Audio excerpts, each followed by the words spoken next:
gentlemen, tonight we are showcasing the Ginoong Pilipinas candidates in their swimwear in 3 different looks.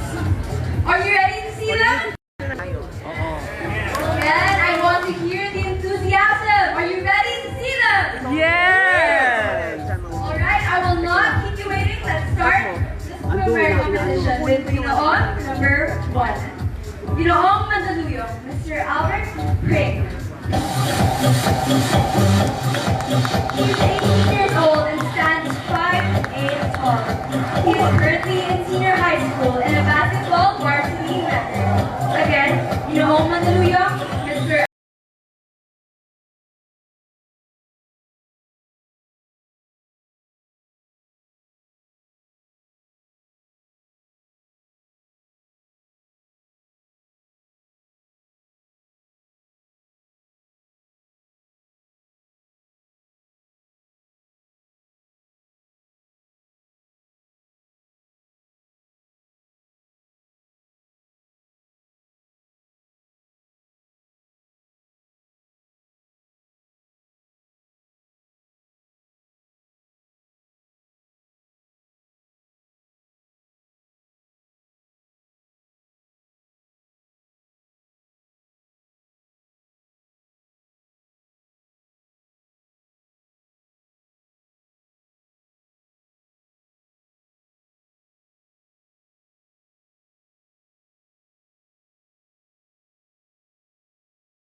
Number 9, Ginoong Batangas. Here is your Ginoong Batangas, Mr. Ruslan Kuliko. He is 19 years old and stands 5'11" tall. He is a Russian-Filipino AP Communication student entering Mr. STI Philippines. Again, Ginoong Batangas, Mr. Ruslan Kuliko.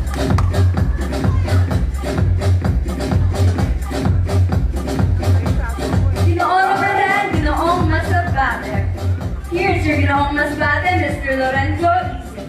He is 20 years old and stands 6'1" tall, a basketball varsitarian. Again, Ginoong Masbate, Mr. Lorenzo Isip.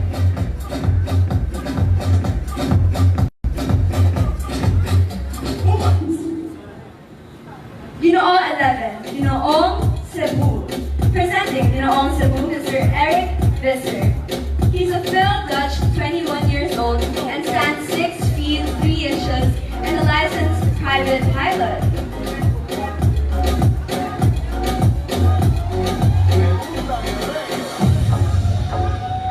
On to Ginoong number 12, Ginoong Benguet. Presenting Ginoong Benguet, Mr. Michael Caballo. He stands at 6 feet and 21 years old. He is a graduate of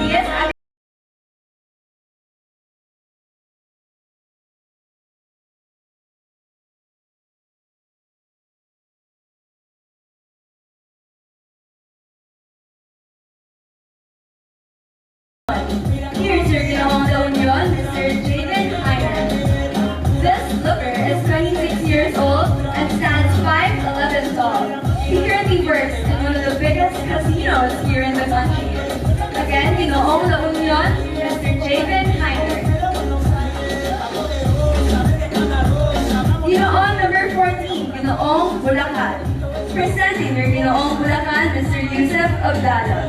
He is 24 years old and stands 5'11". He graduated with a degree of BSHRM. Again, Ginoong Bulacan, Mr. Yusef Abdallah. Ginoong number 15, Ginoong Misamis Occidental. Here's your Ginoong Misamis Occidental, Mr. Romar Zagura.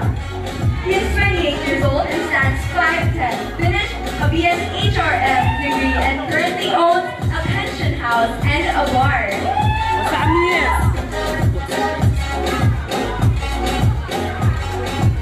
On to Ginoong number 16, Ginoong Zambales. Presenting Ginoong Zambales, Mr. Sandy Basa. He is 22 years old and stands 5'8". He graduated with BSCA major in financial management degree. Again, Ginoong Zambales, Mr. Sandy Basa. On to Ginoong number 17, Ginoong Makati. Here is your Ginoong Makati, Mr. Jomer Manchia. He stands 5'9" tall and is 25 years old. He graduated with a degree of BS in Information Technology. Ginoong number 18, Ginoong Baguio. Here is your Ginoong Baguio, Mr. Perry Mariano. This 25-year-old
who helps national beauty queens and also rides for Raptors. It is my honor to introduce to you Mr. Voltaire Tayag.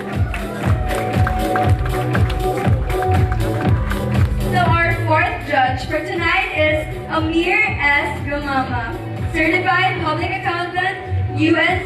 Senior External Auditor for World Health Organization and Missology International Correspondent. Again, Mr. Amir S.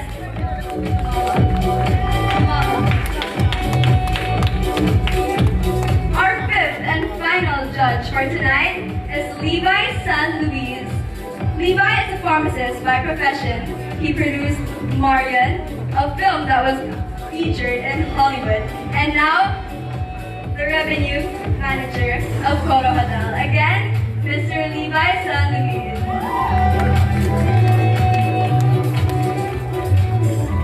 And of course, the man who doesn't need any kind of introduction, Mr. Norman Quiñones.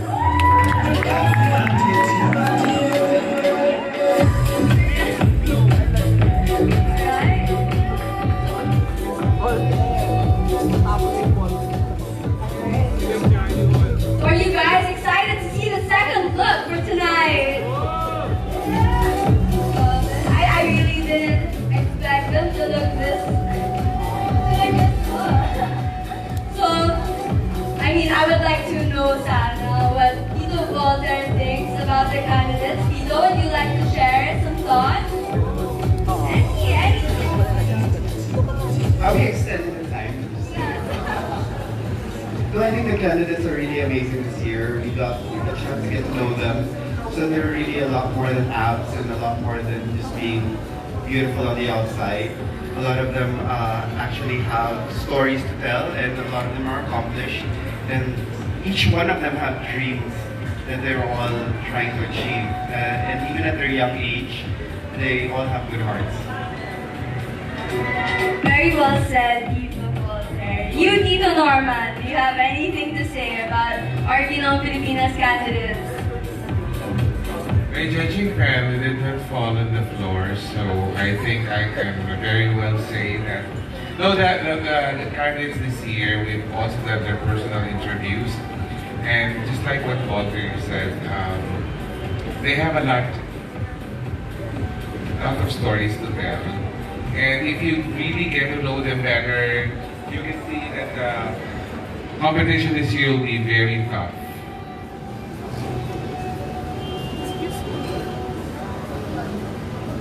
Thank you, Tito Norman. I would personally say that, yes, that's right. Like, they really have their stories. It was very vibrant, especially in the talent show that happened yesterday. You could really see how emotional these candidates are. And it's just very inspiring that they would use this type of platform to share their advocacies. So, if you didn't, sorry. Of course, for tonight, I would like to thank NYX Institute of Beauty for my hair and makeup, and for my gown, Tito Edwin Oy. Thank you so much, Tito. You've always been there for me since day one.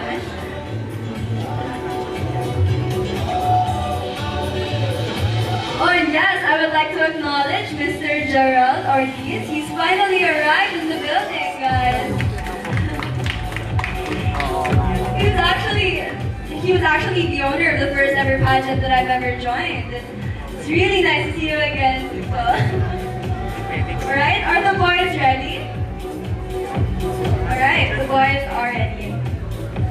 Alright, let's all welcome the Ginoong Pilipinas candidates. Again, starting with Ginoong number 1.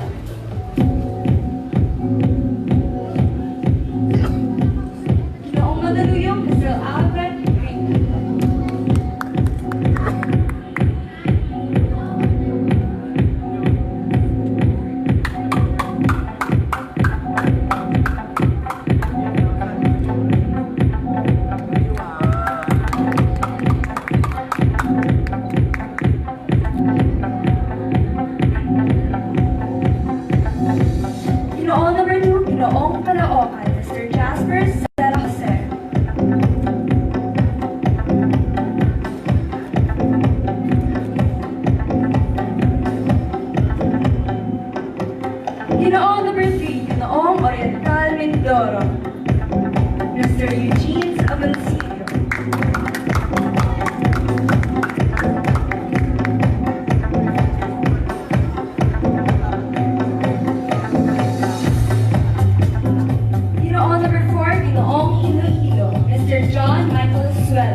Arellano Jr.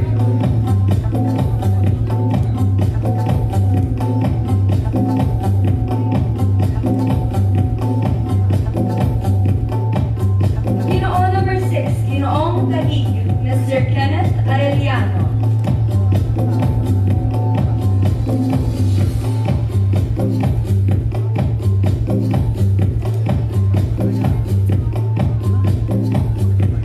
Ginoong number 7, Ginoong Las Piñas, Mr. Ivan Francisco.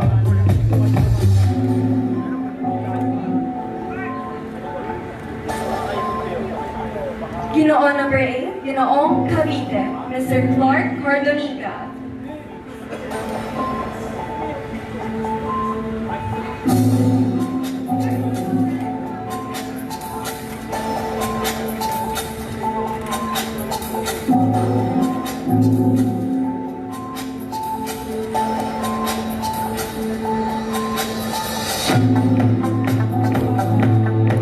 Ginoong number 9, Ginoong Batangas, Mr. Rosman Calicon.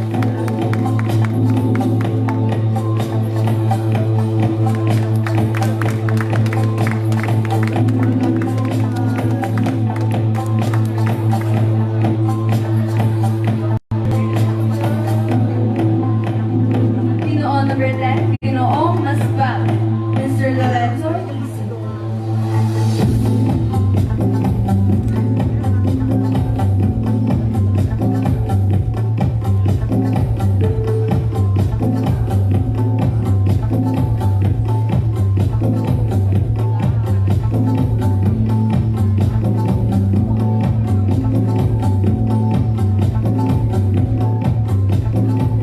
Ginoong number 11, Ginoong Cebu, Mr. Eric Visser.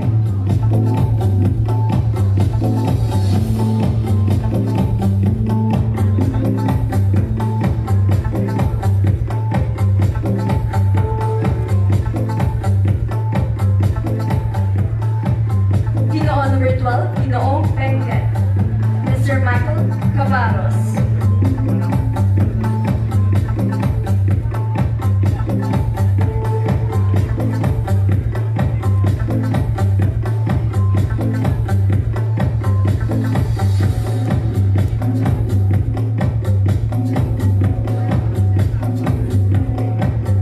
Ginoong number 30, Ginoong La Union, Mr. Javen Heiner.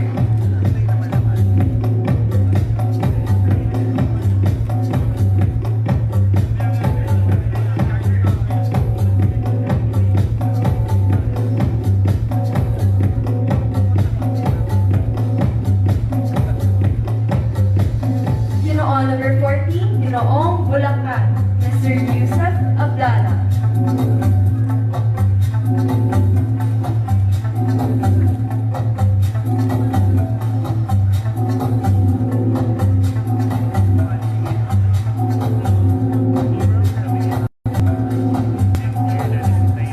Ginoong number 15, Ginoong Osamis Misamis Occidental, Mr. Roman Lagura.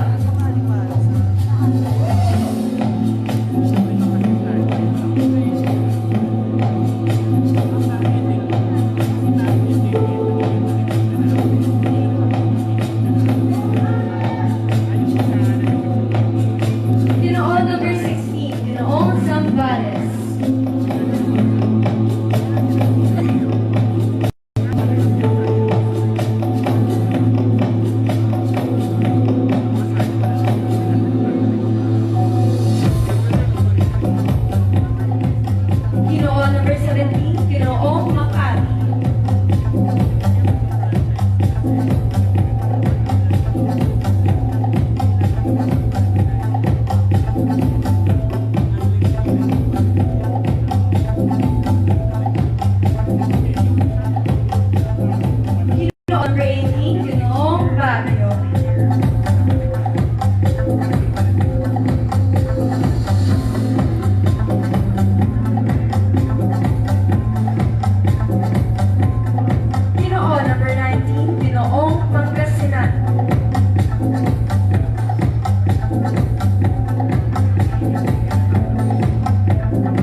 number 21, Ginoong Ifugao Province.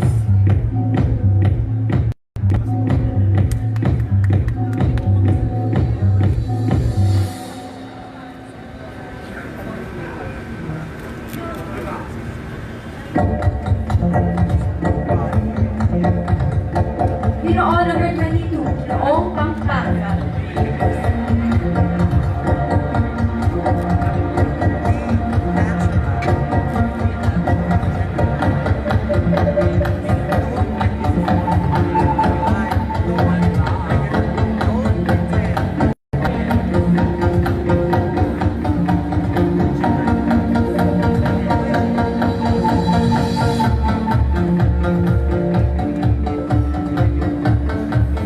Again, presenting the candidates this year's Ginoong Pilipinas for their second set of Simone Swimwear.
Thank you so much, candidates. You may now prepare for your third and final look. Aren't they all just certified hotties? Grabe. So, talking about hotties, I would like to interview our Mr. Universe Tourism. So as you know, one of the crowns for the finals is Mr. Universe Tourism. Would you like to say anything to any of the boys in the back? What I could say is just that Mr. Universe Tourism Philippines title would be not just based on the body, the physical appearance, but as a whole, including your personality as well. That's all for what I can say for now. Thank you so much, Mr. Universe. And how about my dearest dad? Would you want to say anything to the boys in the back? To the Ginoo, rather. I would my piece of advice is just for them to enjoy the competition. I know it's really tough, but just seize the moment. Make sure that we gain not just friends but brothers. Thank you. My advice to you, be a good girl. Tulak mo na. Alright, I'm seeing how happy my dad is. Pag-final na.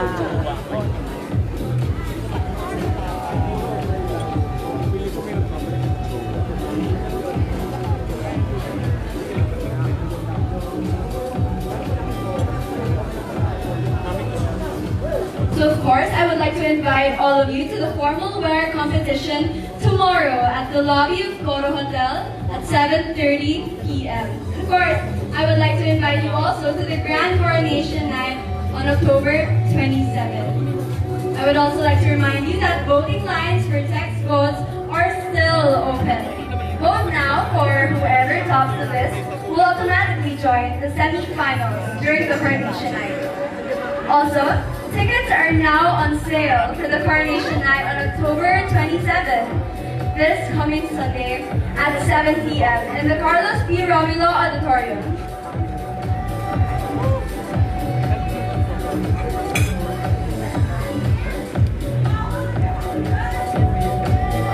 Well, I would also like to ask you, sir, since I haven't asked you yet, what are your thoughts on the Ginoo, or rather, I would not want to make that mistake again. Well, I can see naman na they're very confident and mas taas mo mas nag-enjoy sila sa ginagawa nila. That's what's important. How about you, Tito Amir? Sabi ko sa'yo tatlo. I've been doing some international coronation abroad, different pageants. All I can say is that some of the guys has potential. I can actually compete right now in abroad. So I just hope that continue lang yung visit nila. You always have to be on their goal lagi. So actually, you should always have to think that hindi na yung local or national level, but you always look forward to international. So that's the thing that I would want them to set on their mind, so that they would be somehow be like encouraged and they would have some motivation to do. So good luck, Ginoong.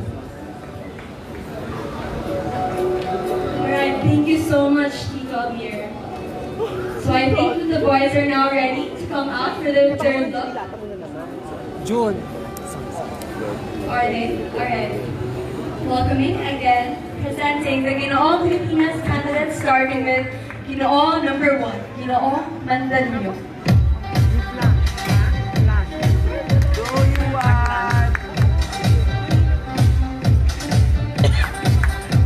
Ginoong Mandaluyong, Mr. Albert Payne.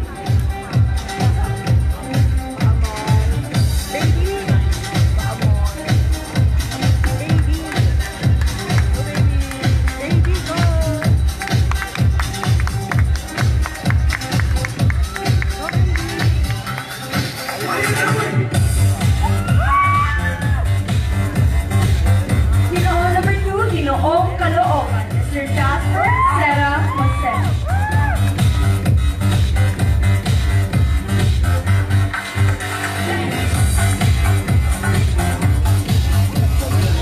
Ginoong number 3, Ginoong Oriental Mindoro, Mr. Eugene Agoncillo.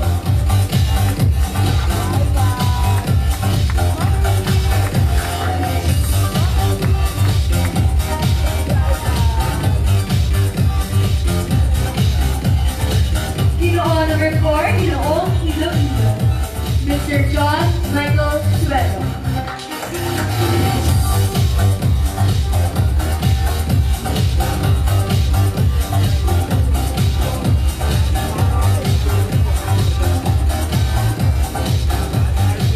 Ginoong number 5, Ginoong Quezon, Mr. Miguelito Meridiano Jr.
Cebu, Mr. Eric Visser.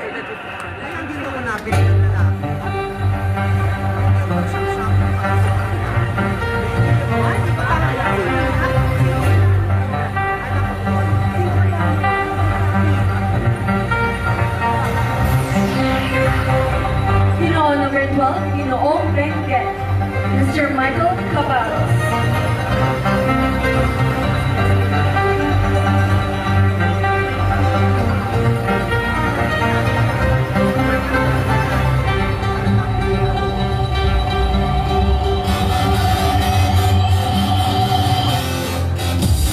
Ginoong number 13, Ginoong La Union, Mr. David Hyman.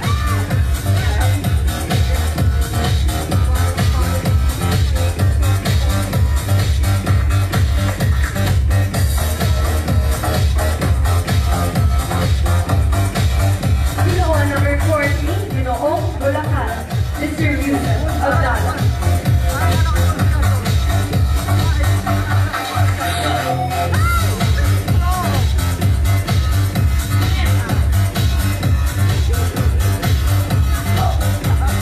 Ginoong number 15, Ginoong Osamis Misamis Occidental, Mr. Roman Laguna.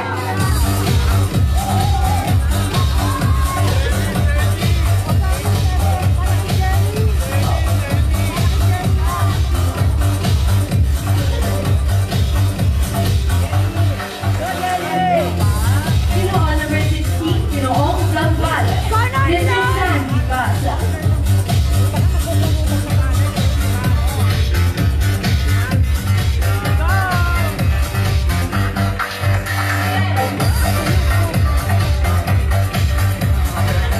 Ginoong number 17, Ginoong Makat, Mr. Jomar Manji.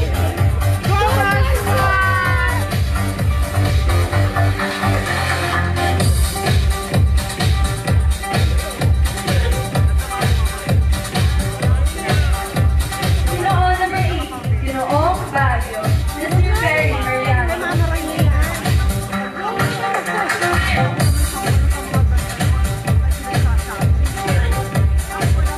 Ginoong number 19, Ginoong Pangasinan, Mr. John Lam Mendoza.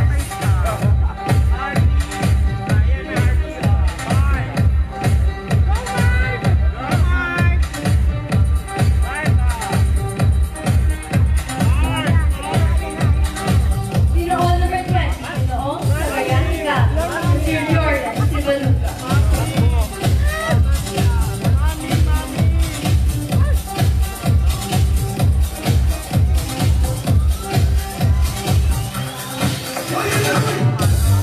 Ginoong number 21, Ginoong Ifugao Province, Mr. Cliff Robert Kasumba.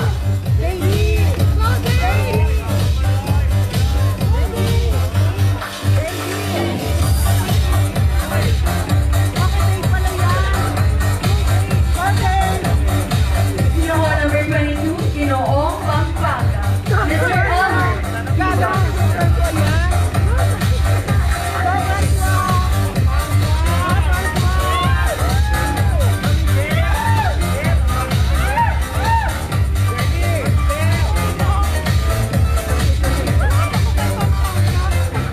Again, presenting your Ginoong Pilipinas 2019 candidates to their last and final set of Simone Swimwear.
Laon yan! Laon yan! Sakit!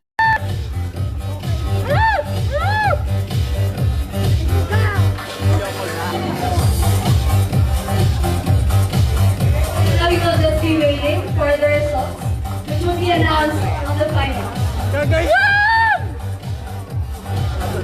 First, we would like to thank the following sponsors.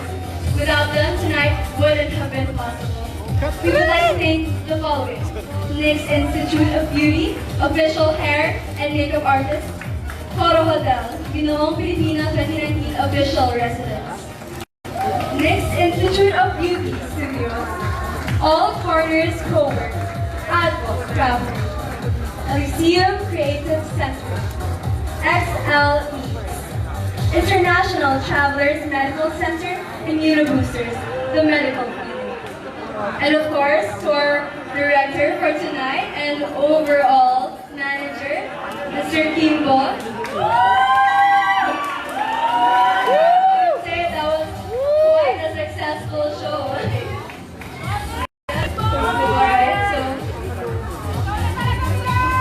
Alright, we would like to end this night, of course,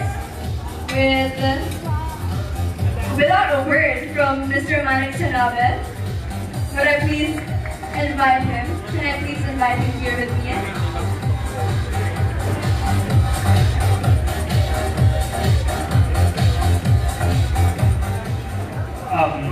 It overwhelms my heart, the reception of the people here.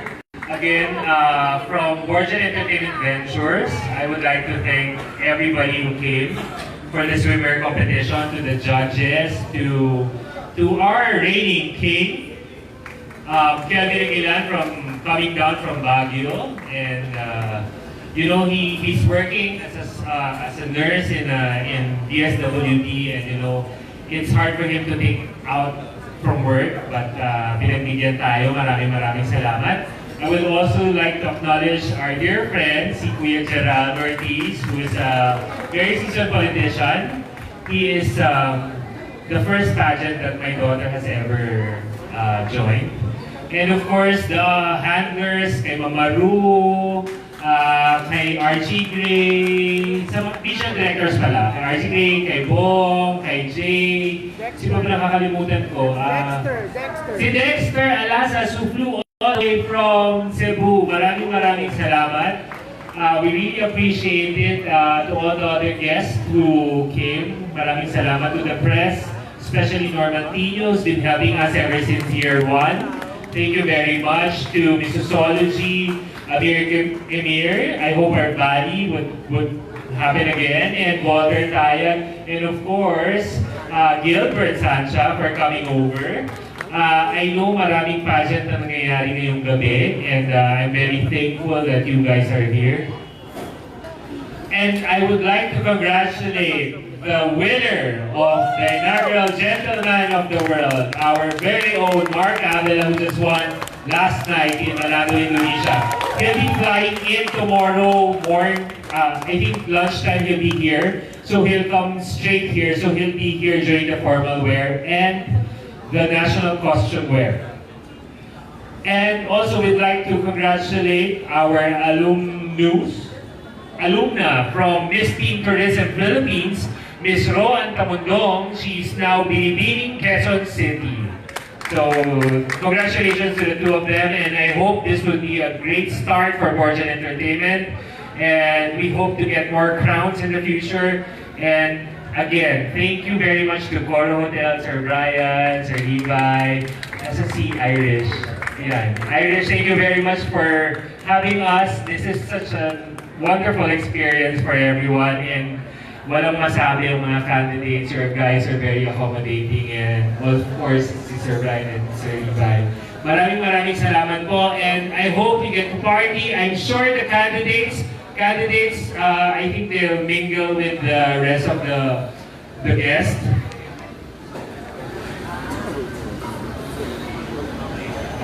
Alright, so if I may invite anyone from Coro Hotel just to say something, who will it be? What I mean is like, I want you to say something. Who from Corocta would like to say something?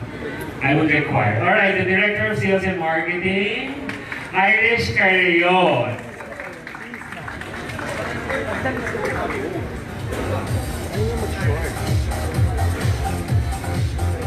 Okay, so congratulations to Borgen Entertainment, and we are very, very happy that you guys are doing this event with us and for trusting us with your candidates and also your sponsors.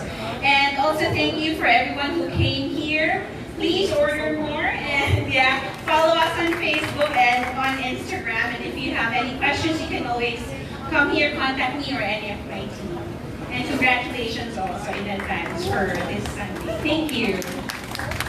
Alright, in line with that, I'd just like to promote that October 27 will be the coronation night of Ginoong Pilipinas in Carlos P. Romulo Theater in RCDC. It's going to be at 7:30. For those who don't have tickets yet, you can purchase the ticket by the door, and we will surely give you a good show. So I guess the candidates are now going out, so let's just have a party tonight, and thank you everyone for coming.